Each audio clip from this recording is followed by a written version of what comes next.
Good afternoon, everyone. Thank you for choosing to spend your Friday afternoon here with us. Hopefully you've learnt some things so far. I definitely have. As Oz mentioned, I'm Aparna. I make, at the moment, cashew cheeses, which hopefully some of you managed to try. My overall aim for the business is to make premium nut-based dairy products.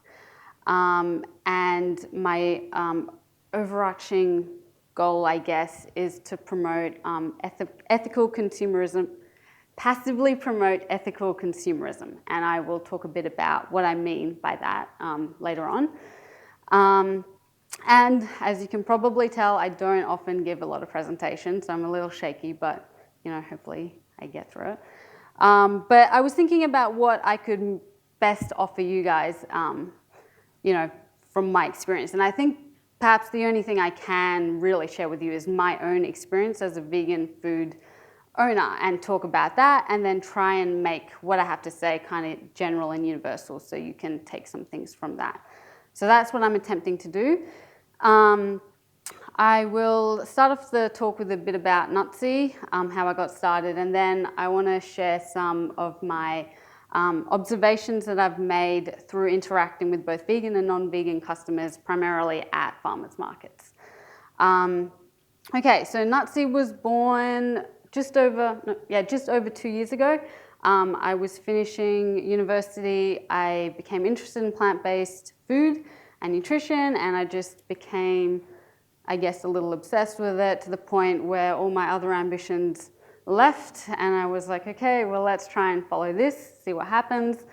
I just had this desire to contribute to this scene in some way. I wasn't really sure what I could offer, or whether or not it was a product that people would respond well to, but I knew I wanted to do something. So, putting my entrepreneurial hat on, I thought, okay, I have two options. One, I can pick a category of some sort of food that's vegan, and I can try and be the best in that category. So if I wanted to do raw cakes, in order to succeed, I needed to make sure I made the best raw cakes in Brisbane. And then my second option was to focus on a product that I hadn't really seen before, so it would be something new.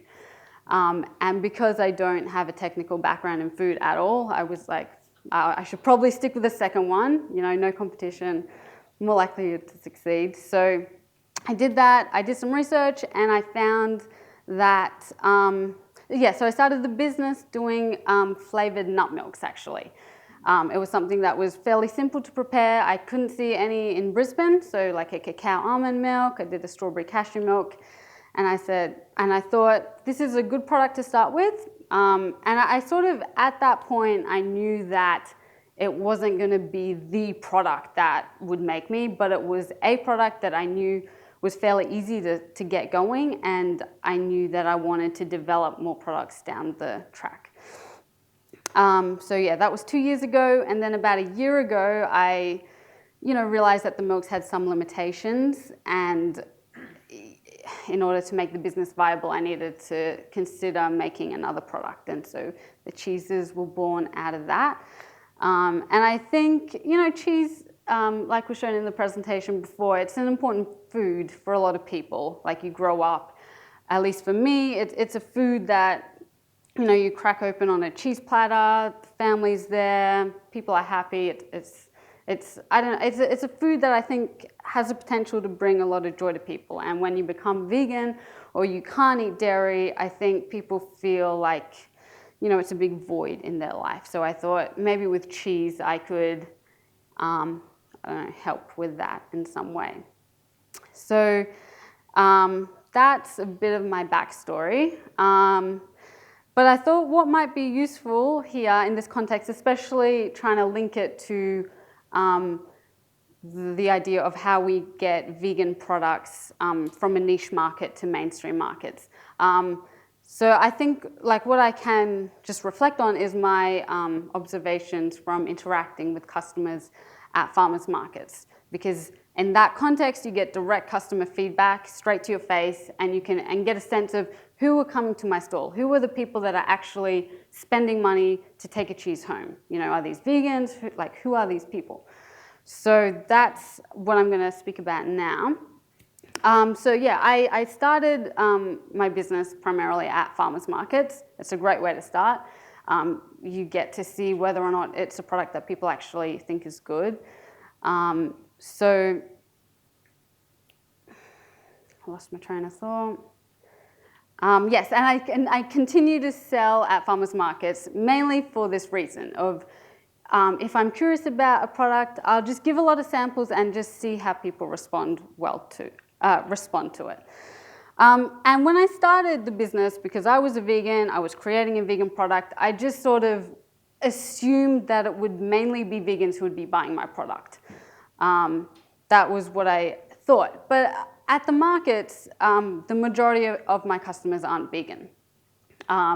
They are people who may be a bit inquisitive and they're interested in this product that looks like cheese, but it's not really. There are people who maybe can't consume dairy, they're on a diet or they're allergic to it. Or there are people who think that this might be an appropriate gift for someone that they know. So that's an observation that I've made. And I've also found in my signage, and I think this relates to what Oz was saying at the start, the word vegan can be quite intimidating for a lot of people. And it's when they see that, they think, okay, well, this product isn't for me because it's a vegan cheese. So, you know, like it might be for my daughter because she's vegan, but it's definitely not for me because I eat real cheese. So this word is interesting. And I think, you know, as touched upon before, like maybe shifting that to plant-based can make it, you know, a bit more inclusive. And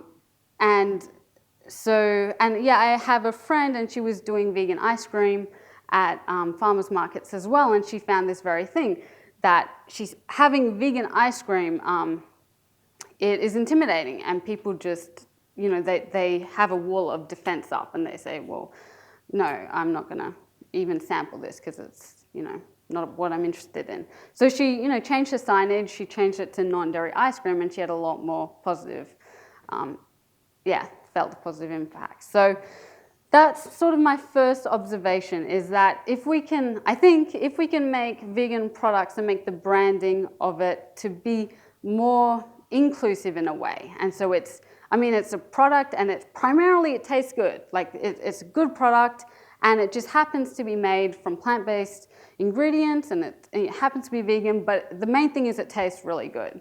And you can sample it and see for yourself. So I think that's just from my anecdotal experience.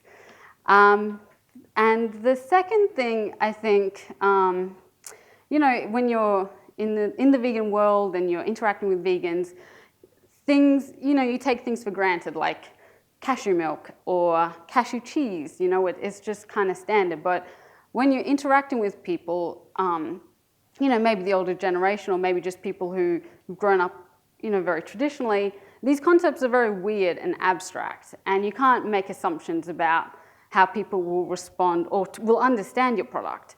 So, like for me with the cashew cheese, like some people are like, I don't understand, is it cashew flavored cheese? Is it a type of goat's cheese? You know, the difficulty, or what I'm trying to do is to try and simplify my branding so that, like, it is a weird concept, but if I can sort of make it clear enough for people to take a few seconds and they sort of understand what's going on with it. So my second point is to sort of be novel because, you know, by definition, a plant-based cheese is novel, but have some familiarity about it. So people recognize, like, okay, she's going for a cheese and it just happens to be vegan. So those are just some ideas of how I think we may be able to move more vegan products from the niche market to the mainstream market. And yes, I am, you know, Nutsy is 2 years old, so I'm by no means an expert. But what is interesting is though, like the majority of, I'm not sure about, I'm in a few shops, so I don't have an experience of the sort of customers who are buying my products there. But at least from what I witness at the markets, the majority of my customers aren't vegan. So I sort of have to take that in and be like, okay, well, I need to, like vegans, I think will naturally come to you with your products because they, they will seek out a vegan cheese if it's in Brisbane. But if we can attract more people, I think it's a good thing because, we're bringing more delicious vegan food to people, and the emphasis isn't on trying to convert them into veganism. It's just, here is a delicious ingredient, use it however you like, but it's another product that you can have fun with. So thank you for listening, and I'll take questions at the end when everyone else does.